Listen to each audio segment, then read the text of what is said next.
friends, welcome. This is Archangel.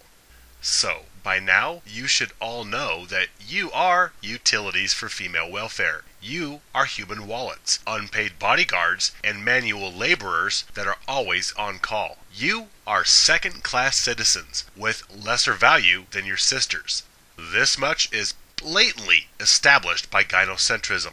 But more than that, you have also been experimented on. You are unsuspecting lab rats.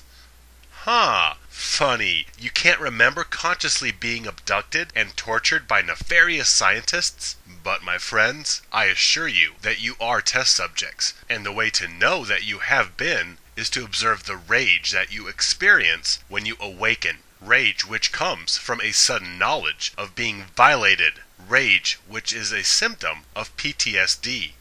War veterans and prisoners of war have varying degrees of PTSD. So too are males, battered soldiers, and enslaved prisoners of a gynocentric society. You are guinea pigs, sacrifices to experimentation. Oh yes, male enslavement and devaluation goes deeper than procreation paradigms of protecting uteruses.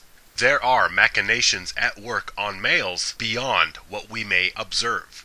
I thought that we, the awakened males in male spheres, had a handle on everything. We understood the entitled princesses and the man-hating lesbians. We had quantified the manginas and white knights. But then, as it usually happens, an obvious epiphany hit me. There's more than reproduction and chivalry. You want to see the next level of the rabbit hole? Well, here it is. Let me preface it first. Throughout history, control over others has been a human pastime. In the early days of Homo sapien, we exerted control over others physically, meaning the bigger and stronger animals subdued the lesser animals, which meant the stronger the caveman, the more control he was capable of. And, as time went on, this became plural. The stronger the army, the larger the control. But killing everybody through violent means, such as warcraft, was essentially a no bueno, because there would be nobody left to control. So humans mainly practiced non-lethal control. Control under duress, whether through fear or through resource. For instance, if Party A had control over a resource, such as food that Party B was in need of, thus Party A had leverage and a degree of control over Party B. We learned to play games and break people just as we did wild horses. The majority of humanity throughout the millennia has been quite limited, not stupid, but rather primitive in their understandings, and thus fear has been a tool most used to instill control over the masses since time immemorial, and it is still an effective tool of control today. Control, control, control. We all want to control one another. Now, let's get to the relevant material here. So, in the last century, as our technology advanced and as we continually honed our knowledge regarding the workings of the human animal, specifically addressing psychological makeup, thus control over another's mind has become an obsession. For many years, corrupt individuals or institutions have pursued and studied mind control. From the former Soviet Union to Nazi Germany, to especially the ultra-black, unacknowledged divisions of the U.S. government, all have sought to understand and invoke mind control over individuals or entire segments of the population. Why waste time or resources negotiating with others in order to gain leverage and control over them when you can go right to their control center and control what controls them, their mind? If you could influence or control the minds of others, this existence becomes your oyster. All will bow to your whims, and resistance to your agenda no longer exists, and hence diabolical groups have been studying mind control ever since. Now, whether the agenda was to make super soldiers that were completely controllable, or perhaps the plans were to program ordinary-looking folks who unknowingly get triggered whenever the higher powers need a disaster or an assassination. Or perhaps the purpose is to simply neuter the general public into passivity in the face of injustice, so that they will all go back to their microwave dinners and reality TV instead of speaking out against inequity. Whatever the reason, entities of authority have dabbled in mind control over their own populations, over their own soldiers, over prisoners of war, and even children. If you can grasp the potentials of mind control, thus mind control is appropriately viewed by most as a golden goose. Mind control in many cases is much like torture, where cruelty, pain, and deprivation is used to break a person. And mind control also invokes these methods, as well as narcotic use and simultaneous contradictory input, all of which is used to fracture a person's mind and break their will, allowing them to be controlled with the right triggers. Psychic driving is used where you bring a person to extremes, such as making them experience extreme cold followed by extreme heat. So they might be given headphones where one side plays classical music while the other side plays obnoxious, screeching music. Or they might be given a divided visor where one side displays serene, peaceful images and the other side displays grisly, violent scenes.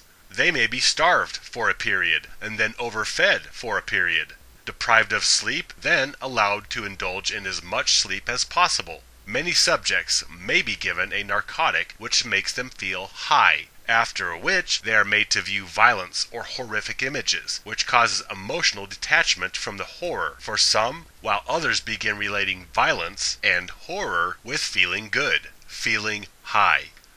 All this chaotic stimuli, whether chemical or behavioral, all are meant to confuse and overpower the barriers of conscience, logic, reason, personal will, morality, and sovereignty in order to make this person malleable to their controllers.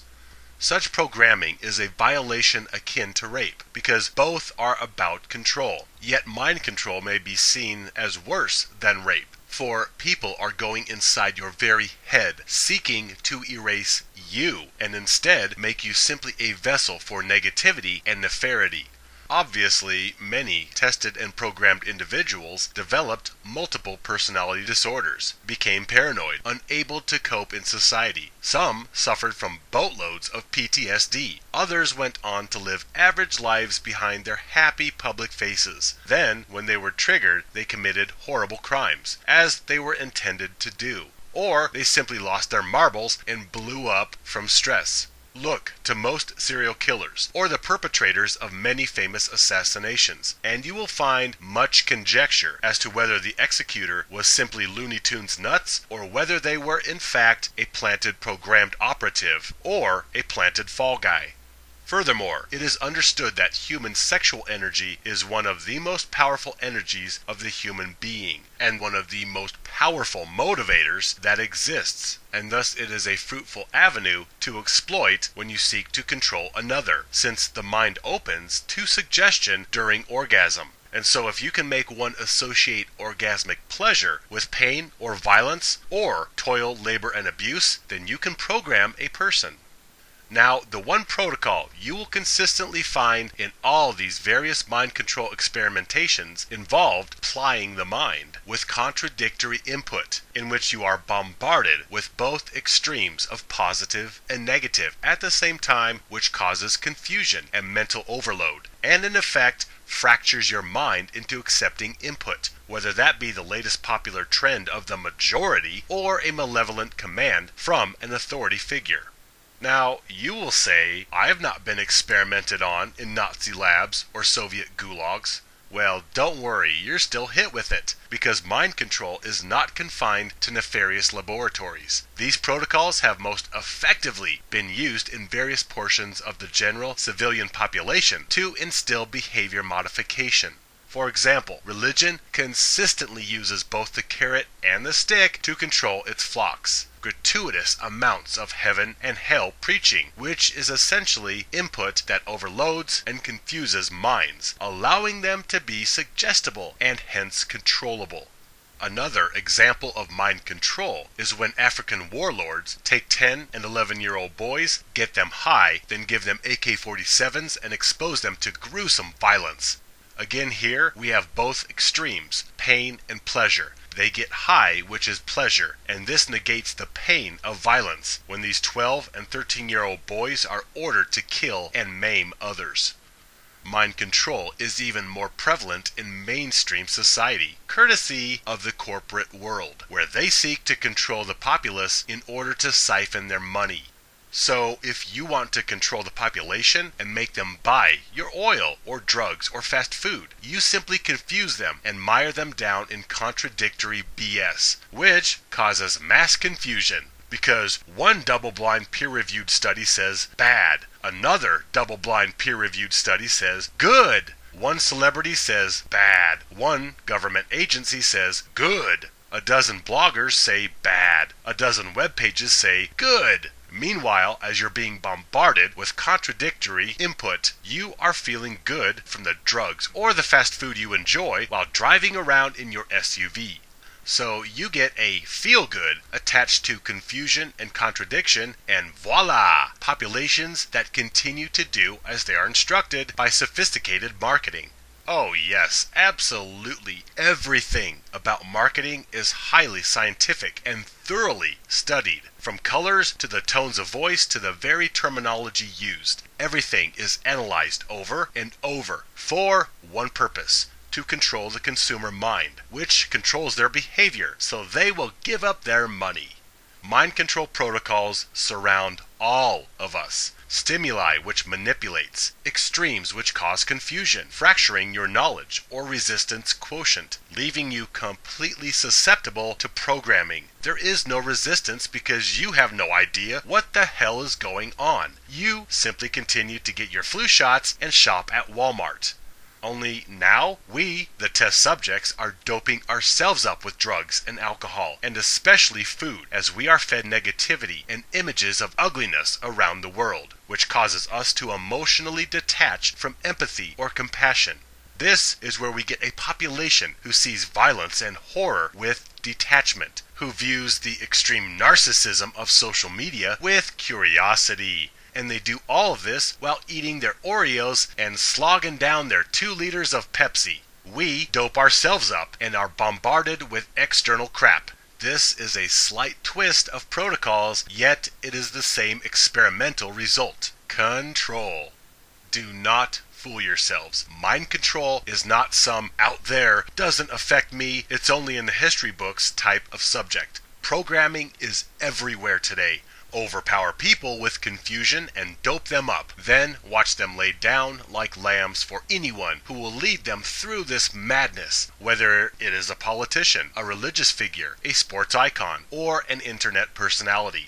When we say that a person has been brainwashed, we are saying that they have undergone some form of mind control, using any and all of the aforementioned protocols to induce conformity. Now, okay, so all of this is terrible enough, but here is where it gets insidious for those with a Y chromosome. Gynocentrism and male devaluation is such a program. Females are the instruments, the stimuli which actively induce mind control protocols on males every day, and they are very precise at it. Observe females long enough, and eventually you will see definite hallmarks of torture and mind control. You will see the footprints of psychic driving tactics, or exposure to extremes, good and bad, hot, cold, loving, violent, nurturing, destructive, etc.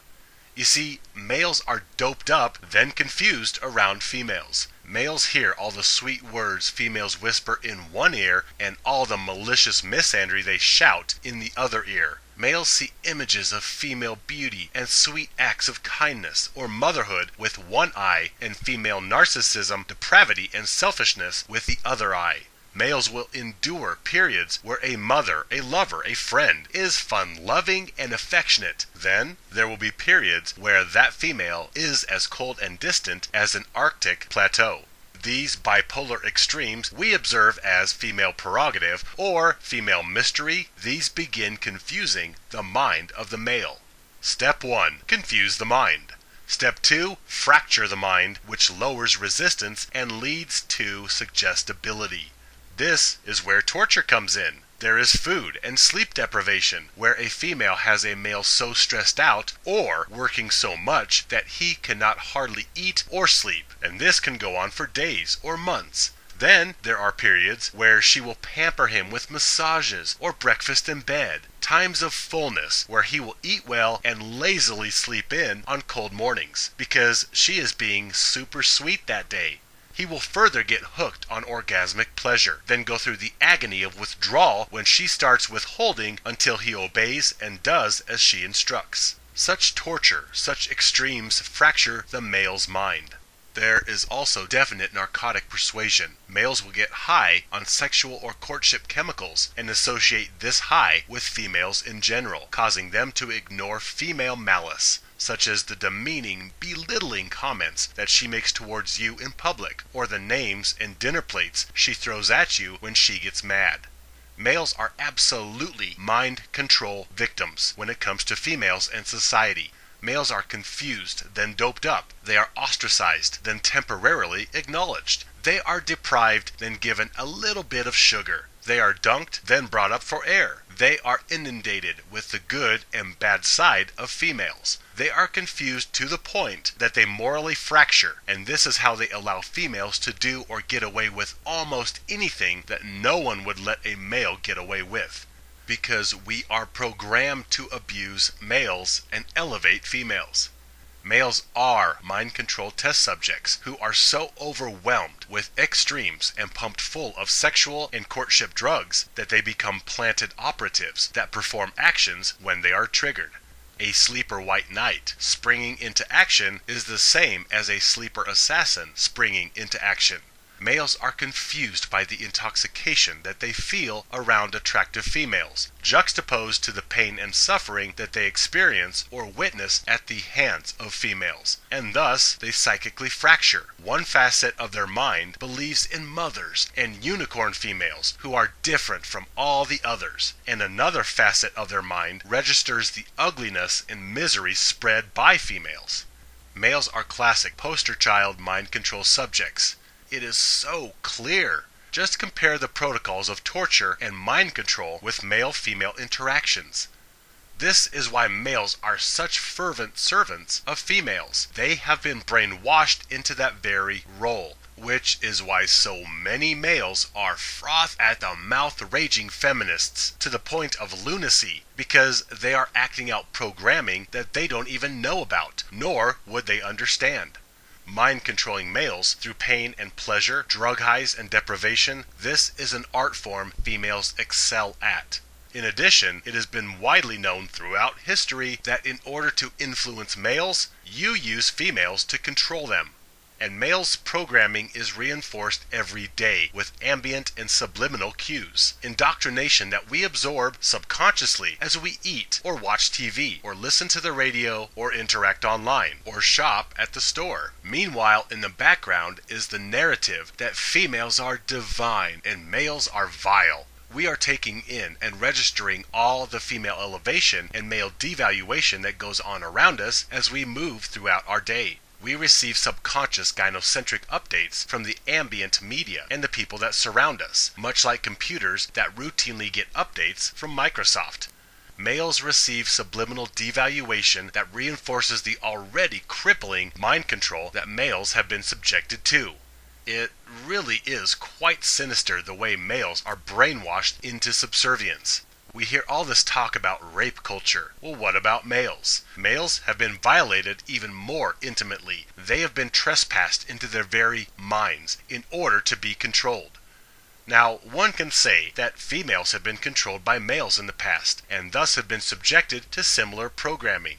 But I would say no, because females will not jump in harm's way for males, whereas males will jump in harm's way for females when triggered.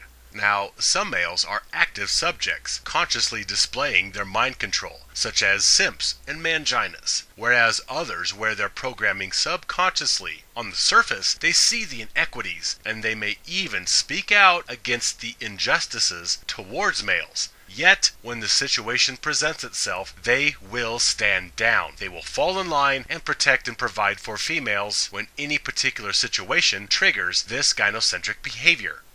So even males that think they are in control and free thinking, even they are sleeper agents of this runaway mind control agenda that we quaintly label as gynocentrism. Okay, so not only are males lab rats, unwitting test subjects to devious mind control protocols, but the news gets far worse. You see, there is absolutely no equity or justice for males in this existence. And the sobering reality is that there never was. Just like there really is no justice for the horse against the person that broke it.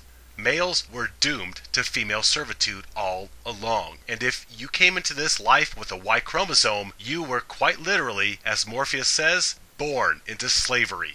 Let me paint the larger picture. First, you were born suckling to a mother, or subsequently raised by a female figure of some sort, which causes a strong chemical and emotional bond to the feminine. Then, as you mature, you find yourself burdened with reproductive longings, instincts to seek out the female, then compete and play her games in order to get reproductive rights. Next, you are infused with a defensive instinct to protect loved ones and weaker beings, in effect, to protect mother and child. And to top it all off, you have ambiguous feelings of being vile and unwholesome because you are a male. Feelings of incompleteness, which causes your soul to seek remedy in those that you bonded to as an infant, those who you are instinctually drawn to for procreation, those whom all of society elevates as loving and caring, females. And thus, males seek salvation through the feminine and defend them with their lives. Really take all of that in and think about it. That is what you are working with right out of the gate. All this alone will cause males to passionately serve females, and this is merely the instincts and motivators that you are naturally programmed with. Then you pile that up with environmental factors, such as female elevation, male devaluation, misandry, female victim, male victimizer narratives, equality and chivalry, which of course lead to female supremacy. And all of this social exalting of females and vilifying of males, this is all ambient indoctrination of males. Whew, are you keeping score so far? Now, top all of the crippling programming of nature and environment with the last nail in the coffin. Programming protocols used on males when they interact with females. Mind control. Holy freaking cow! Are you understanding the enormity of the brainwashing that males are plied with? Are you feeling the weight of the world on your shoulders? Well, okay, so you take gynocentric instincts and pile environmental gyno worship on top of that. Then top it all off with mind control programming. I mean, good Lord Almighty. Males never had a chance. They were always meant to be obedient soldiers and compliant puppets who really had no chance at autonomy or individuality, but rather were earmarked merely to be stones cobbled together in order to form a surface for females to walk upon. And the cruel thing is, these stones, they think they have free will and that they choose to be cannon fodder to protect females. After all, that is what a man does, or so we have been indoctrinated into parroting. You see, when I look at all the odds stacked against males, we never really had a chance at sovereignty or empowerment, for we are controlled at our very cores. So the manginas or white knights or the social justice warriors that abuse males, well, it really is not their fault. They have been maliciously subdued and controlled through torture-like tactics into becoming compliant servants of the female populace. Many awakened males think that all males, especially simps, should be able to see the injustice. But many males are so thoroughly mind-controlled that all they see is what they are told to see. They know nothing else. Other males might perhaps see some injustice of males with one facet of their split personality, yet another facet will spring into white knighting action when they are triggered by the right situation. I do have to realize the unjust control placed upon all males, and it makes me sick with disgust that they have been programmed through nature and society to be agents for feminine welfare, aka gynocentrism. Seriously, the male plight goes much deeper than man-bashing on sitcoms or female favoring in legislative branches. The Control of Males is a page right out of the lab notes of clandestine science experiments intended to break human minds for the purposes of absolute control. I cannot overemphasize the depths and lengths to which males are devalued and controlled, even without the conscious participation of the males being controlled. Oh, it is very ingenious from an experimental platform and insidious from an ethical, moral platform. This is why some awakened males eventually return to the Matrix, because mind control programming is never fully removed. There are little remnants that lie dormant in the male's mind, like a virus or a rogue bacteria that lies inert, waiting for a compromise in the immune system. Many can be awakened until a weakening in resolve allows the latent gynocentrism in males to flare into life, and suddenly you are dancing to the snake charmer's flute once again. And more often than not, a male will express confusion in hindsight over why he chased or put up with any particular female. I don't know what I was thinking.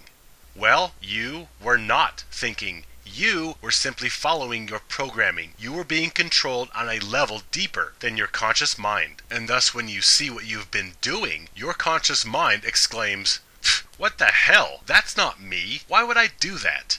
You're right. It was not you. You were acting out your programming. So when I look at the overwhelming odds that males face to not only awaken from the Matrix, but to stay clear of reinsertion into the Matrix, I stand in awe, because when you truly understand all that males face, everything from natural instincts to environmental hostility, in addition to subconscious and even subliminal mind control, it really is a miracle that any male escapes at all. And it is a mercy that this escaped Morpheus then reaches a hand back to help another. You see, there is one protocol of torture and mind control that is also a double agent, which causes males to awaken, and that is pain. Pain, when used in the right proportions to pleasure or reward, will effectively compel behavior. But when pain is used too much, eventually some test subjects awaken to the system that causes them this abuse. Most test subjects do not awaken, no matter how much pain they receive. They simply continue to press the button, hoping to get a banana, but getting a shock instead. This has been going on for millennia, males receiving pain and pleasure from female interaction, sufficient to keep them unaware and enslaved.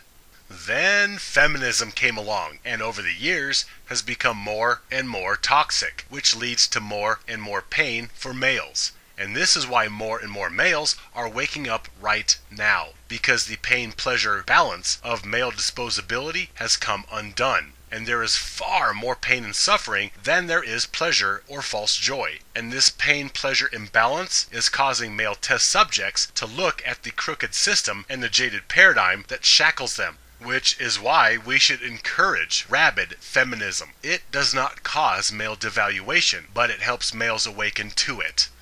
Seriously, study torture or mind control protocols, then compare this with male treatment, and you too will have an obvious aha moment, or perhaps a more appropriate duh moment.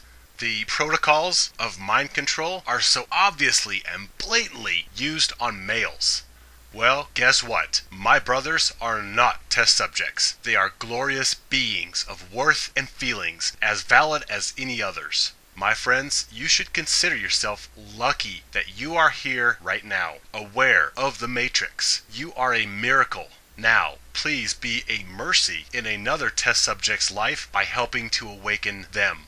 I seek to awaken just as I have been awakened. My friends, leave the Matrix, leave the plantation, leave the laboratory. Stand with me, live free.